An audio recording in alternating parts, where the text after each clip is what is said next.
اعوذ باللہ من الشیطان الرجیم بسم اللہ الرحمن الرحیم وَاعْبُدُوا اللَّهَ وَلَا تُشْرِكُوا بِهِ شَيْئًا وَبِالْوَالِدَيْنِ إِحْسَانًا صدق اللہ العظیم۔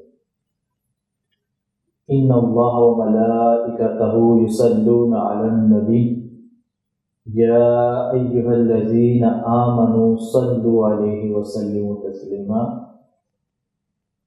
ان اللہ وملائکتہ یصلون علی النبی یا ایہا الذین آمنوا صلوا علیہ وسلموا تسلیما۔ الصلاۃ والسلام علیک یا سیدی یا رسول اللہ وعلی آلک واصحابک یا سیدی یا حبیب اللہ۔ دوستان محترم، آج ہم درس خوان القرآن کی نشست میں جمع ہیں۔ اللہ رب العزت کا بے پناہ لطف و کرم اور احسان عظیم ہے کہ جس کی توفیق خاص سے آج ہم درس قرآن کی اس نشست میں جمع ہیں، جس کا موضوع ہے حسن والدین، والدین کے ساتھ حسن سلوک کرنا۔ اس کا جو حکم ہے اللہ تعالیٰ نے قرآن پاک میں ارشاد فرمایا وَاعْبُدُوا اللَّهَ وَلَا تُشْرِكُوا بِهِ شَيْئًا وَبِالْوَالِدَيْنِ إِحْسَانًا۔ سب سے پہلے اللہ تعالیٰ نے اپنی عبادت اور بندگی کا ذکر فرمایا، پھر فرمایا وَلَا تُشْرِكُوا بِهِ شَيْئًا وَبِالْوَالِدَيْنِ إِحْسَانًا، کہ اس کے ساتھ کسی کو شریک نہ ٹھہراؤ۔ گویا اللہ تعالیٰ نے اپنی عبادت اور رد شرک کے بعد جن ہستیوں کا ذکر فرمایا ہے وہ ہستیاں والدین ہیں۔ فرمایا وَبِالْوَالِدَيْنِ إِحْسَانًا، کہ اپنے والدین کے ساتھ حسن سلوک کرو۔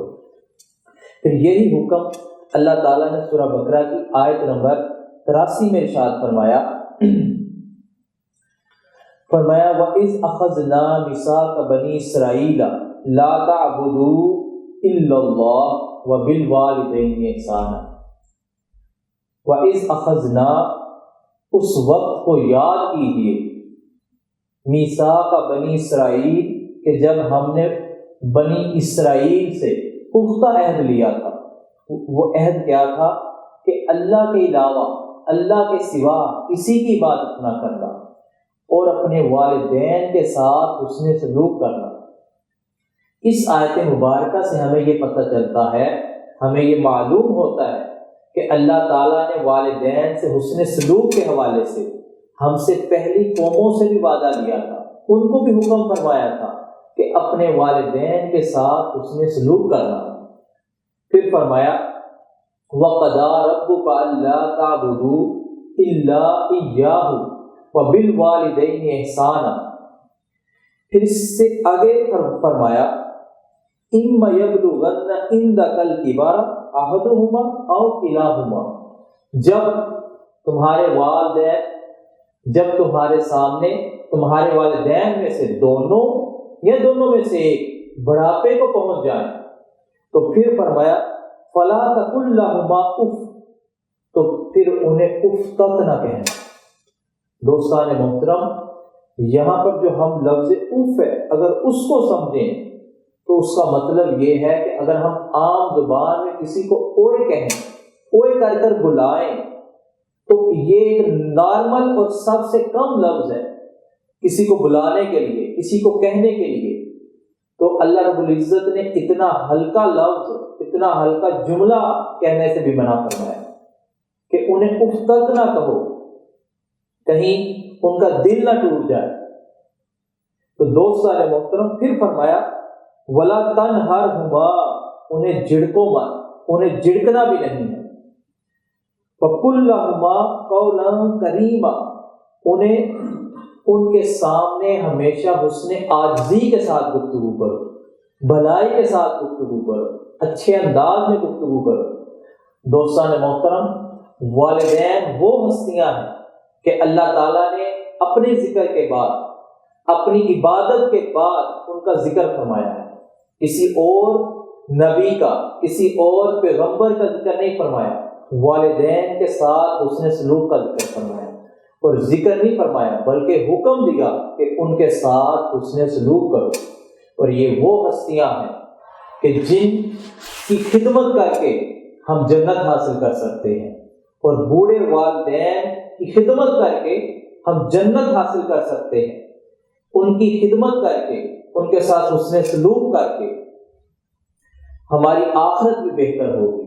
اور یہاں پر میں ایک بات کرنا چاہوں گا کہ والدین جب جوان ہوتے ہیں اور اولاد جب چھوٹی ہوتی ہے، اس وقت اولاد کمزور ہوتی ہے اور اپنے والدین کی محتاج ہوتی ہے، اور والدین صحت مند ہوتے ہیں، جوان ہوتے ہیں، ان کے پاس پیسے بھی ہوتے ہیں، تو اولاد محبت کے ساتھ انہیں کہتی ہے کہ بابا میرے لیے یہ چیز لے کے آنا، مجھے یہ چیز چاہیے، مجھے یہ چیز دے، تو ان سے لاڈ کے ساتھ، پیار کے ساتھ چیزیں لیتے ہیں، چیزیں منگواتے ہیں۔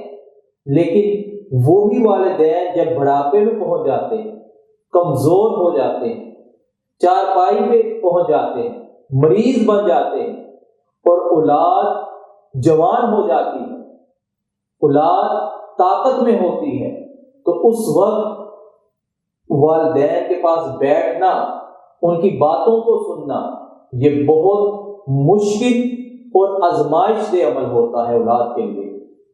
جب والدین ایک ہی بات کو بار بار کرتے ہیں، بار بار کرتے ہیں، اس سے اولاد کو غصہ بھی آ جاتا ہے۔ ایک بات میں آپ کے سامنے رکھتا ہوں، ایک بوڑھی خاتون، ایک بوڑھی والدہ، اس نے اپنے بیٹے سے کہا بیٹا مجھے آواز آ رہی ہے، تو بیٹے نے کہا ماں کوئی آواز نہیں آ رہی، کہا ماں کوئی آواز نہیں آ رہی۔